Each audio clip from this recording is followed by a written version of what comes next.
Hi and welcome. Here is Matt. This is the next reading of the book Orgasmic Blueprint, Tools for Pleasure, Desire and Consent for Individuals, Couples and Intimacy Professionals. And I finished in my last reading the second part of the polyvagal theory, and today I'm going into a structure that calls the difference between noticing and meaning. And it's pretty similar to this dynamic about the three components of pleasure. So the difference between the stimuli and the meaning making, or the direct and indirect route. And so to deepen the topic of how we can switch our mind in a more present moment dynamic of being aware and kind of being capable of bypassing the kind of grip of trauma and the part in the brain that switches off if we are in a traumatic experience. Enough blah-de-blah. Let's get into it, and I hope you enjoy it. All right. Noticing and meaning, connecting the dots. When you become comfortable with uncertainty, infinity possibilities opens up in your life. That's a quote from Eckhart Tolle. The noticing and meaning map enables you to identify what is in any given situation so that you are able to train yourself to be fully present and fully be with what is. It's a ticket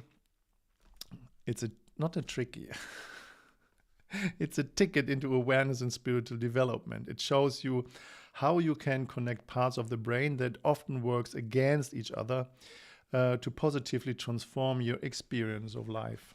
So here is the map, and it's always overexposed when I show it. I try, I hope you can see it. It's not the best, but anyway, there will be in the video right there a link to the video, and just have a look. So the noticing and meaning map is really profound. So I hope you enjoyed it. So there are three parts of the brain. The neocortex, so your neomammalian brain, the human or rational part, which houses the working brain, responsible for conscious logic and abstract thoughts, and the noticing brain, which gets its information from the senses and has the ability to observe our experience. The limbic system, so the paleomammalian brain, mammalian or emotional brain, houses the subconscious mind, which our memories and related emotions, as well as the fight-flight response. It aids bonding and survival by urging us to avoid pain and repeat pleasure. And the reptilian complex, the lizard or primal brain, acts out of instinct with survival as its focus, and its response to stimulus of changes within the limbic system. So the shutdown response happens when the limbic system is overwhelmed. So let's begin with the working brain. I guess you have one because you are here and listening. Sometimes I make German jokes. They're not really funny, only for Germans. Anyway, the working brain. The working brain, which craves context, creates meaning within the present moment. And here we process thoughts such as what happened yesterday, what might be tomorrow, or reflect on our experiences. And it blends information like new sensory data and old memories and emotions, categorizing it and putting it into structures. So we use our working brain 90% of the time. So there are three levels of mind within the working brain. The reactive mind, it triggered when the present is connected to past suffering. The personal construct mind, how we perceive, how beliefs are formed. And the linear mind, so the rational problem-solving mind. So let's begin with a reactive mind. The reactive mind sources from the memories of multisensory inputs you have received since you were developing in the womb. So all the sights, sound, smells, taste, and tactile information. It is based on your lifelong experiences of this information and how you perceive it. Whenever a memory is triggered which involves trauma, behavior can show up as reactive and defensive. So when triggered due to increased blood delivery, the reactive mind is 20 times faster than the linear mind. It serves to protect and resist repeating old uncomfortable memories. So I often notice my reactive mind activated when I speak in public, or I'm reading live online like right now, especially when I feel challenged by questions that I assume are asked to show a gap in my knowledge. Because I'm German and I am a know-it-all, or I'm more a recovering I know-it-all anyway. So after 10 years of public speaking and reflecting on this challenge, I'm well aware of this origin. It stems from a memory of forgetting words for a sensation I had to recite in first grade. So I stood there frozen and crying, and the memory is connected to strong emotions and embarrassment and loneliness. These days as an adult, whenever I feel that trigger, I deal with it by writing it through with awareness. So I allow my heart to beat a little faster, and I own my feelings by just noticing and expressing what's going on within my body and sharing it with the audience in real time. So this honest moment-to-moment relating allows me to express the emotions that are real for me rather than suppressing them, as the emotions triggered in this case stem from the fear of rejection. It's always interesting to notice that never happened. In fact, people can often relate, which instead creates connections. So the personal construct mind. So the personal construct mind is based on repetitive experiences which leads to the formation of a construct or belief. And these constructs begin as soon as we are born. An early example is a baby's feeding time. After many repetitions of crying when hungry, which results in being fed, the construct of feeding time is formed. And this works well until crying doesn't lead to being fed. So we have all constructs wrapped in expectations so that our mind have developed throughout our lives. Do you remember learning to ride a bike, to play an instrument, or smashing the tennis ball over the net uncountable times before the right movement was learned? Yes, kind of. I think the best example I have related to touch is an assumption I once had with a previous partner before the era of consent. Back then, I was sure that I had permission to touch based on the fact that they welcomed it the first time, and I touched them in that way so many times before. So my continuous assumption and repetitive behavior formed the belief that I'm always allowed. This is what happens in most relationships. So the feeling of frustration, pain, and abandonment I felt when touch was not welcome was contrary to my own personal construct. The linear mind. This is our rational planning, problem-solving mind, the one we usually identify with as our mind. It deals with definitions, ideas, and context. It allows us to plan and execute tasks. So if you want to go on a business trip, you decide on a date, book a flight, go to the airport, check in, board the plane, get a taxi from the airport, drive to the hotel, go to the meeting, and so on and so forth. And if you want to make juice, you wash the fruit, chop it, put it in a juicer, pour it into a glass and drink. Or you go to the juice bar around the corner and order one so that someone else does the linear thinking for you. So have you ever tried to resolve a feeling of emotional discomfort by trying to think of a solution for it to stop? I bet you have. I did. Everybody does. So how did that work out for you? So when the nervous system is in a dysregulated state, often there is no connection between the rational thinking and the emotional limbing parts of the brain. It's just simply not existing. So you can't work out the feelings and emotion with your linear mind. It's just impossible. It's just not there. However, when you are tuned into your body, then you tend to notice what its needs are in the moment and are able to follow its wisdom. So in this way, we are able to break the line and the link that causes our linear minds to loop, going around in circles without a solution. So here is another map that is a so-called mind map that shows the looping structure and dynamic between the human brain or in the human brain, between the construct mind, the reactive mind, and the linear mind. I just show it quickly. There it is. It's just much too bright, sorry.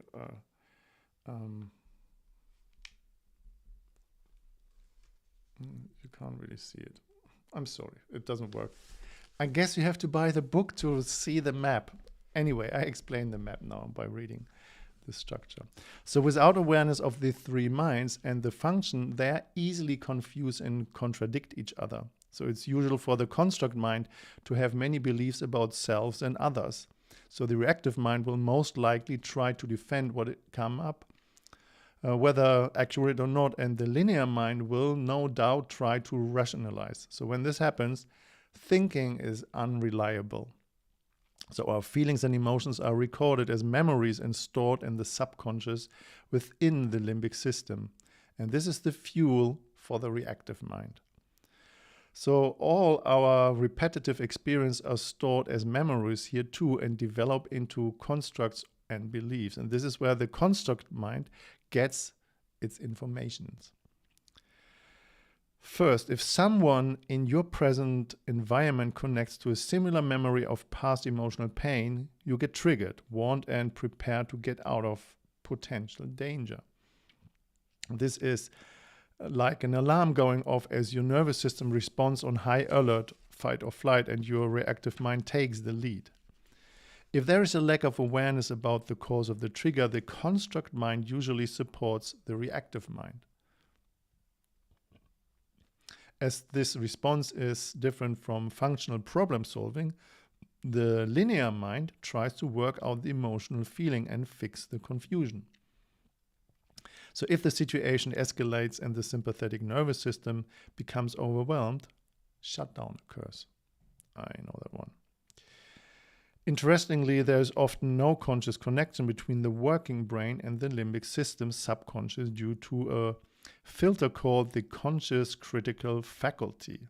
This filter only opens when our brain waves slow down, so we are relaxed and the noticing brain kicks in, which is what happens when we tune into the sensory input via the direct route. So back, feeling with your hands is activating your noticing brain and helps you to self-regulate and slow down your nervous system. Because of this disconnection, the working brain can usually process present moment emotional responses. And in an effort to work out the confusion, this part of the brain begins to rationalize by looping the stories within our personal belief system. So our perception of reality. And this includes our personal conditioning and past experience and all the shoulds and should nots, and we have been programmed to believe. So this looping is, in effect, like having one foot on the accelerator, the limbic system, high alert, fight or flight respond, and one foot on the brake. So the working brain's rational, which gives the opposite message of, let's work this thing out. Don't do anything, control yourself. So during this process, stress is produced due to the release of adrenaline and cortisol, which wreak havoc on the entire body. So the metabolism can only deal with this to a certain point, and as overwhelm increases to beyond this point, we drop from fight or flight into complete dorsal vagus shutdown. As mentioned in the polyvagal theory, at the point of shutdown, we might go numb or faint as the body switches off. And this can happen during a devastating event when something is overwhelmingly painful. And this extreme survival response is made it possible due to the so-called medulla oblongata, which has 12 cranial nerves, inhibiting nerve impulses reaching the brain. And this is not only numbs formatting feelings, but switches off the working brain or the working mind. So resetting associations of touch. So the brain's parietal lobe has many functions, and although multisensory in nature, it is primarily responsible for processing information about bodily sensations and touch, and is also involved in explicit memory. So the conscious intentional recollection of factual, yes, yeah, you can do that, information from previous experiences. This includes somatic memories associated with shock and trauma. So if we had a past traumatic encounter linked to touch, the present experience might associate with the memory and classify it as unsafe. And when a triggered memory emerges, we might feel exactly the same emotions we did at the time of the original traumatic event or shortly afterwards. So that the mind is a defense mechanism to protect against any touch that is mediocre or based on bad experience, such as going along with touch while not having given permission or even being asked at all. So the good news is that we can reset these traumatic memories through a fully embodied experience of touch, which triggers safety within the nervous system. The way this works isn't by trying to fix an existing system, i.e.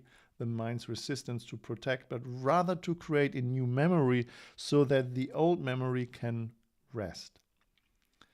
So when we wake up the hands and the usual consensual questions such as, may I touch you? Over time, we create an experience that liberates the original memory by replacing it with a new one. This is biohacking or neuroplasticity. So this takes place when an experience is repeated and has an emotional flavor. In combination with language, the rewiring happens whenever touch feels pleasant, so that a new concept of touch without the triggers of past traumatic events is created.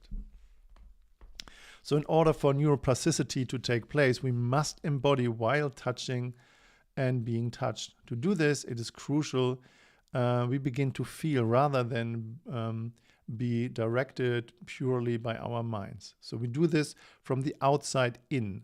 In this way, we gain the capacity to drop in ourselves with presence. So the way to begin this process is by differentiating between noticing and thinking. So then we are able to slow down the working mind's chatter, gain some clarity, and be grounded in our experience in an awareness continuum. So everything we can possibly notice comes from three places.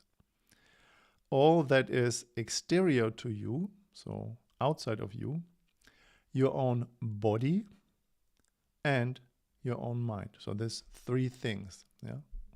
So Brett Blanton from Radical Honesty calls that inside, outside, and upside down. So noticing is easier than we bring our focus to one of these at a time in this order.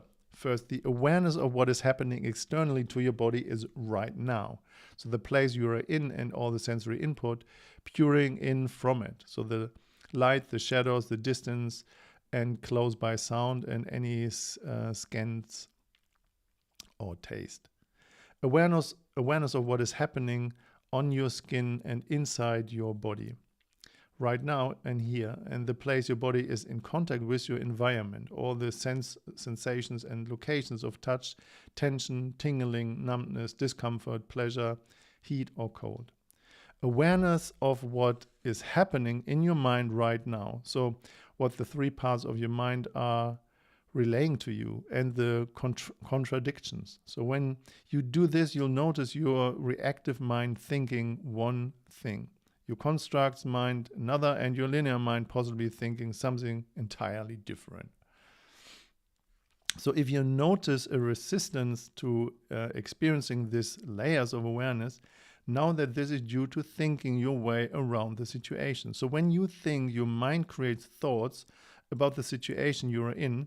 Awareness, on the other hand, is when your attention is focused on the situation by simply observing what you see, feel, smell, and taste without attaching opinion to the experience. Thinking separates from your direct involvement in the situation. So when we begin to notice, we slow down and the three parts of the mind and become fully aware of what is. So in each moment, feeling and fully embodied. In our isness, this leads to a more balanced perception and ability to more accurately navigating our ways through life. So the noticing brain. Unlikely the emotional limbic system, the noticing brain has a connection to the working brain. The noticing brain has a potential to be aware of how the working brain is functioning in the moment. It can notice how the working brain formulates works and thinks. It can simultaneously tune into our limbic system of feelings, needs, and desires, and it can also notice the nervous system response and tune into the reptilian brain, being aware of any numbness and warning energy before shutting down occurs.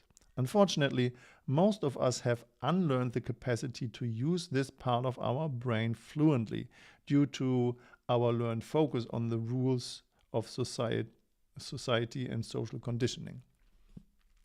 So when we embody somatic experiences, awareness of sensory inflow via the direct route, the noticing brain regains its full capacity and we become aware of deeper aspects of ourselves.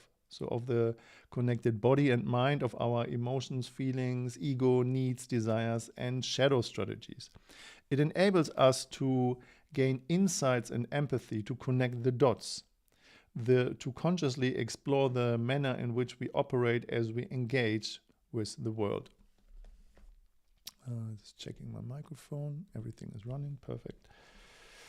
As we tune in, the noticing brain is also capable of being aware of nervous system dysregulation, so that instead of automatically escalating into shutdown during a traumatic event or intense triggers of past trauma,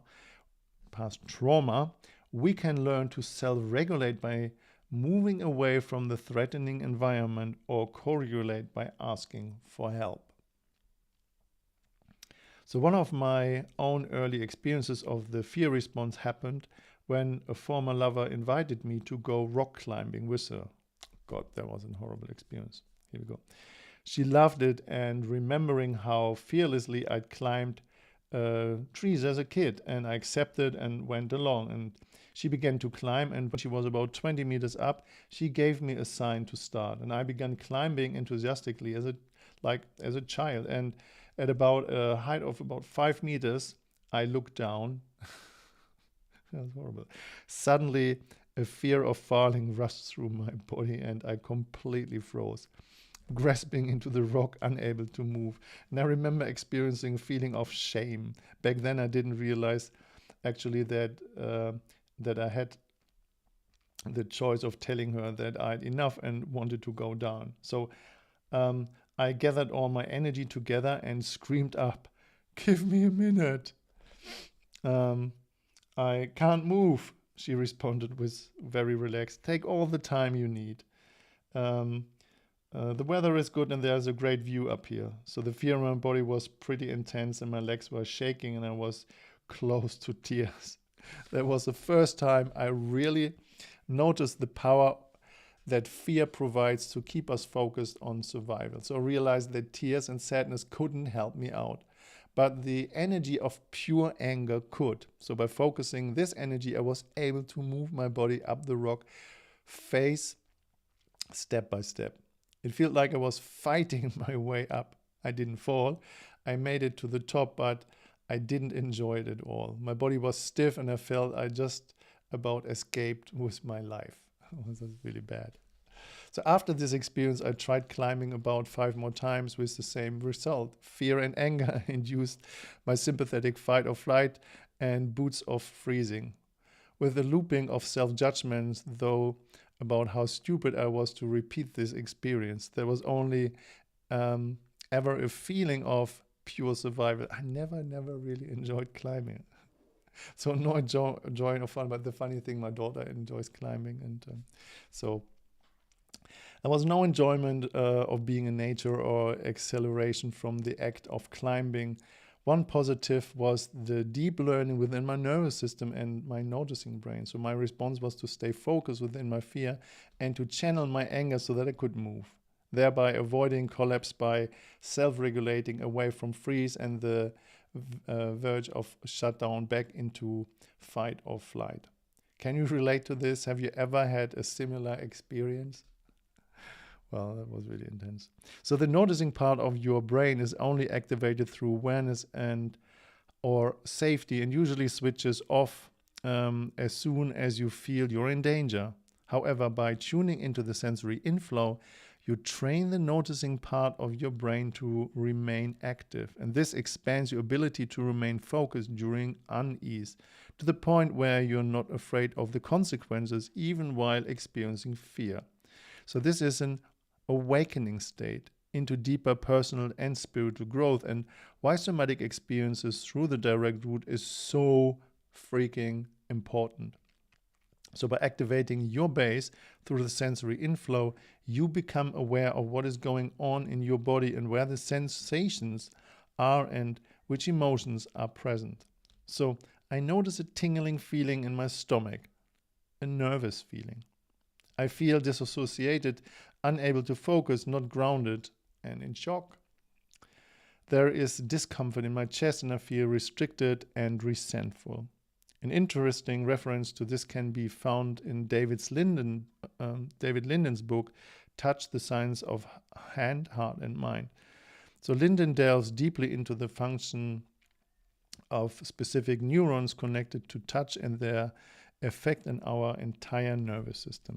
So there are many practices that can increase your power of self-awareness by activating the noticing part of your brain and encouraging a dialogue between it and the working part. And this includes any mindful practices, especially ones that slow down the brain waves to relaxed alpha or theta state, as waking up the hands does. So others include meditation, hypnotherapy, yoga nidra, sound therapy, shamanic drum journeys, and so on, so you name it. So when you tune into the sensations by feeling an object in your hand or touching another human being, there is an additional bonus of oxytocin released, and with it, nervous system regulation.